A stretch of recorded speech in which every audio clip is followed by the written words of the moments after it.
semuanya, kembali lagi di Bukarits by Retri. Di video ini aku bakal nge-review, ngebahas total tentang karya terbarunya Sarah J. Maas yang baru banget rilis bulan Maret, yaitu House of Heart and Blood: Crescent City. Dan mungkin untuk kalian yang tertarik dengan genre buku murder mystery dicampur dengan fantasi, mungkin ini perfect banget buat kalian. Buku ini menceritakan seorang bernama Bryce Quinlan, yaitu karakter utama di cerita ini. Bryce Quinlan ini adalah seorang half fae and half human. Dia ini bekerja di antik galeri atau di art gallery yang khusus buat barang-barang antik. Bryce ini adalah seorang cewek yang demen banget party. Hampir setiap hari dia suka ke klub untuk party bersama teman-temannya. Nah, si Bryce ini punya sekumpulan teman-teman yang sangat dekat dengannya. Salah satunya itu namanya Danica Vendir. Dan Danica Vendir ini adalah seorang werewolf. She's a pack leader of this werewolf. Jadi teman-teman sekumpulannya itu adalah juga werewolf gitu. Jadi si Bryce Quinlan ini bener-bener deket banget sama Danica. Mereka itu sahabat sehidup mati lah istilahnya. Like they're willing to die for each other. Nah, si Bryce dan Danica itu tinggal satu apartemen. Jadi pada suatu hari, Danica dan kelompok wolfnya itu lagi main di apartemennya. Tapi pada hari itu, si Bryce ini pergi ke klub untuk party. Dan perginya itu nggak sama kelompoknya Danica dan teman-teman werewolfnya. Jadi dia pergi bersama teman-teman party lainnya gitu. Setelah dia pulang dari klub ini, saat si Bryce nyampe ke apartemennya dia, udah ada sesuatu yang aneh nih. Ada yang gak enak di perasaan dia. Terus pas dia ngecek, ternyata Danica dan werewolf pack-nya itu telah dibunuh oleh seseorang atau sebuah monster. Intinya, mereka dibunuh dengan cara yang tidak manusiawi. Istilahnya sangat gore lah, karena mereka dimutilasi. Case-nya ini udah ketutup nih. Ternyata mereka udah mikir nemuin kalau pembunuhnya dari werewolf pack ini dan pembunuhnya Danica itu udah di penjara. Tapi, lanjut, kita lompat ke 2 tahun kemudian. Ternyata pembunuhannya yang jenisnya hampir sama, itu mulai lagi 2 tahun setelah kejadiannya si Danica dan teman-temannya, dan dimulailah di sini ceritanya. Si Bryce ini ditugaskan oleh petinggi kotanya Crescent City ini untuk menginvestigasi siapa yang menyebabkan pembunuhan ini. Ternyata pembunuhnya yang udah ditangkap 2 tahun lalu itu bukanlah pembunuh aslinya. Si Bryce Quinlan dipasangkan dengan seorang angel namanya Hunt Atheler untuk menyelesaikan investigasi siapa sih pembunuh aslinya Danica dan teman-teman. Jadi itu adalah sinopsis tentang cerita ini. Yang paling ngebedain buku ini dengan seri-seri Sarah J. Maas atau buku-buku Sarah J. Maas sebelumnya adalah dunia di buku ini tuh sangat berbeda. Makhluk-makhluk yang ada di sini tuh nggak cuman sekedar fae aja, tapi ada vampire, ada werewolves, ada angel, dan ada mermaid juga, dan lain-lainnya adalah monster gitu. Genre buku ini tuh lebih ke murder mystery dibalut dengan fantasi, tapi fantasinya itu adalah versi urban fantasy. Urban fantasy itu adalah jenis fantasi yang dicampur dengan dunia modern kita. Jadi di sini tuh ada teknologi, ada TV, ada laptop, ada internet, ada HP, dan segala macam lah. Pokoknya teknologi yang kita tahu sekarang ini ada di buku ini juga. Dan kalau kalian suka thriller atau cerita tentang murder, ini cocok buat kalian karena ini juga lumayan action pack banget. Lumayan banyak actionnya yang cukup berdarah-berdarah. Tebal buku ini adalah 799 halaman. Buku ini cukup tebal. Untuk buku pertama ini lumayan tebal menurut aku, karena buku pertamanya Akotar pun juga nggak setebal ini, dan buku pertamanya Throne of Glass pun juga nggak setebal ini. Yang menariknya di dalam dunia ini, dunianya itu dibagi-bagi dengan houses. Kayak di Harry Potter misalnya. Contohnya kayak begini.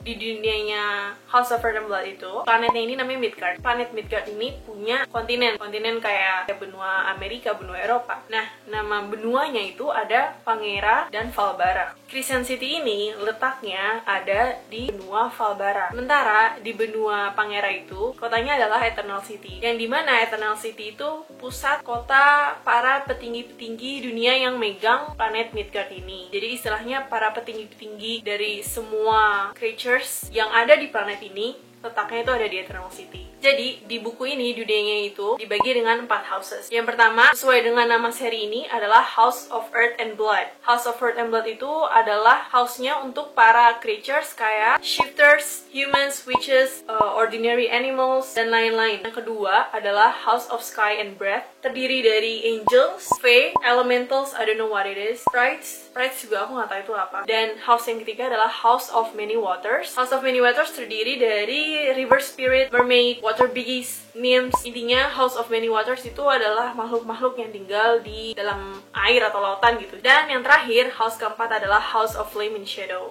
terdiri dari Daemon Naki, I think it's like demons, and then Reapers, Wraiths, Vampire, Draki, Dragons, Necromancers. Nah, di buku pertama ini judulnya House of Earth and Blood, and I think buat seri selanjutnya bakal ngikutin sesuai dengan nama house-nya. Itu hanya prediksi aku aja sih. Anyway, that's an introduction of this world. Sebenarnya cukup menarik karena dunianya tuh cukup kompleks banget di sini dan agak berbeda dengan buku-buku sebelumnya kan. Kalau kalian baca Shadowhunters, kalau kalian baca dunianya Rick Riordan, itu dicampur jadi satu dalam buku ini. So it's really interesting. Dan buku ini sebenarnya diperuntukkan untuk adult 18 tahun ke atas. Walaupun sejujurnya pas aku baca ini sih buku pertama ini bisa dihitung jari bahkan adult kontennya. Tapi mungkin 18 plusnya lebih ke violence-nya karena violence-nya ini berbelak-belakan. Ini lebih nyeritain ke murder solving-nya dan juga lebih ke friendship. Sebenarnya ada romance-nya di sini, tapi nggak begitu fokus kayak di Akomaf. Oke, jadi aku mau quick review aja di sini. Dari segi karakternya, aku suka banget karakternya si Bryce Quinlan di sini. Dia itu a bit snarky dan juga tuh sangat blunt banget sebagai orang, dan si Bryce ini tuh tipe cewek yang sangat independen. Itu yang aku suka dari Bryce ini. Terus untuk karakter development setiap karakternya, aku suka banget cara nulisnya Sarah J. Maas di sini bener-bener kelihatan. Karena ini ada 800 halaman ya. Aku bisa ngerasain banget karakter development tiap karakter yang dimana dari awal baca itu sampai dia bisa berubah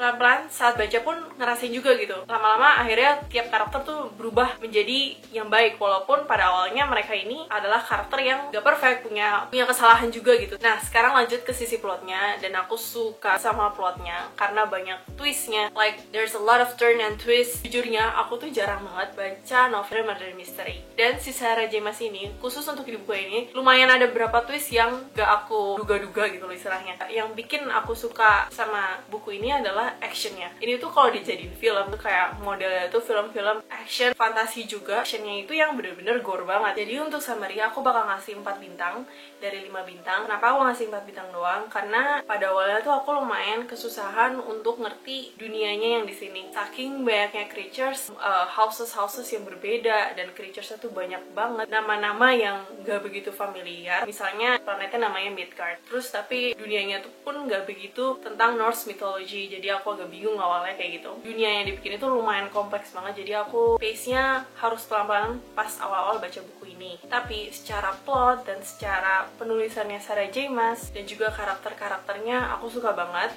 makanya aku kasih 4 bintang. Jadi kalau kalian suka urban fantasy atau just a fantasy novel dan kalian juga suka cerita tentang murder mystery, kalian wajib baca ini karena ini bukunya lumayan berbeda dengan seri-seri Sarah J. Maas sebelumnya, dan di sini plotnya itu lumayan banyak twistnya. Jadi kalau kalian tertarik dengan hal-hal itu, kalian boleh coba baca buku ini. Oke guys, sampai di sini dulu untuk book review tentang bukunya Sarah J. Maas yang baru, yaitu House of Earth and Blood, Crescent City. Jangan lupa like, comment, dan subscribe. See you guys on next video. Bye bye.